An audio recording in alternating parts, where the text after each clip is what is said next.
This is an evasion of ministerial responsibility on a matter of public policy.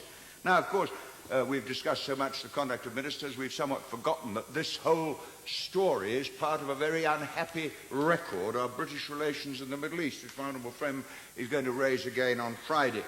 Iraq was part of the world we took over when the Ottoman Empire disappeared.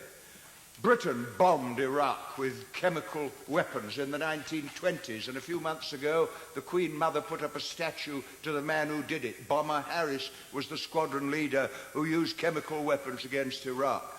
We planned to occupy Kuwait in 1958, and it all came out with the papers when Selwyn Lloyd wrote to Foster Dulles and said, we might take over Kuwait as a crown colony.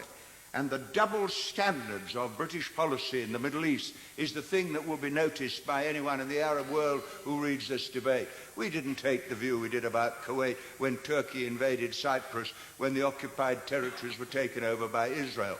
This Gulf War, looked at in the light of what we now know, was a war for profit, a war for oil, and a war for the control of the area. And now we are suddenly told that ministers who protested so vigorously about their defense of democracy and human rights were selling weapons to Saddam Hussein, who was repressing Kurds and Shiites before and after the war, and then saying it was just a question of flexible guidelines.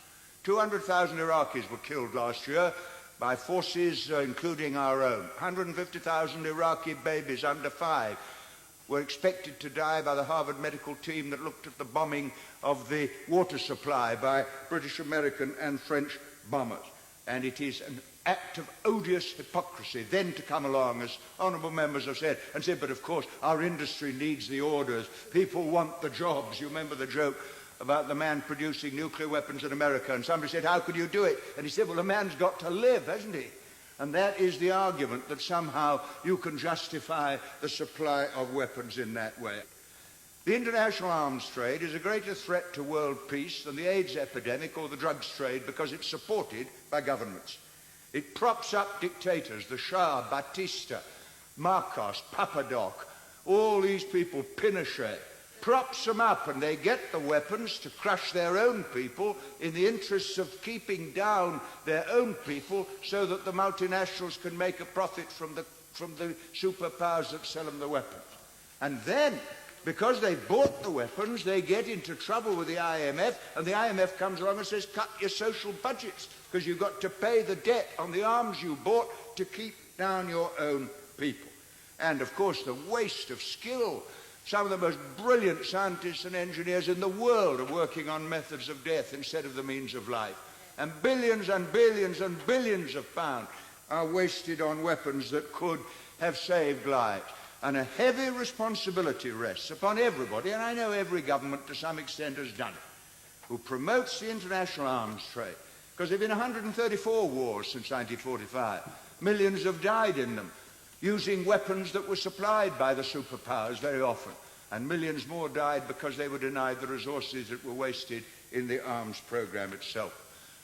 Ministers will not tell the House the truth on this matter.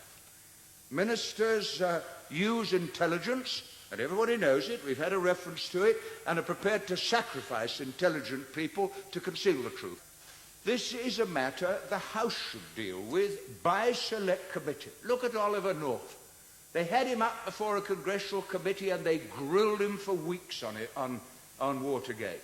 When Peter Wright wrote a book saying he'd committed treason, they spent millions of pounds trying to prevent the book getting into the hands of the British people. Because the central question is, who is allowed to buy the weapons? Who controls it?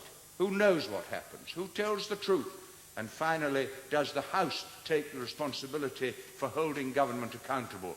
Or does it shuffle it off like so much else to a commission here, an agency there, or a High Court judge there? Because if it does that, we shall be burying this House as a historic defender of the rights of the people we represent, some of whom were sent to fight in Iraq against an army we had armed.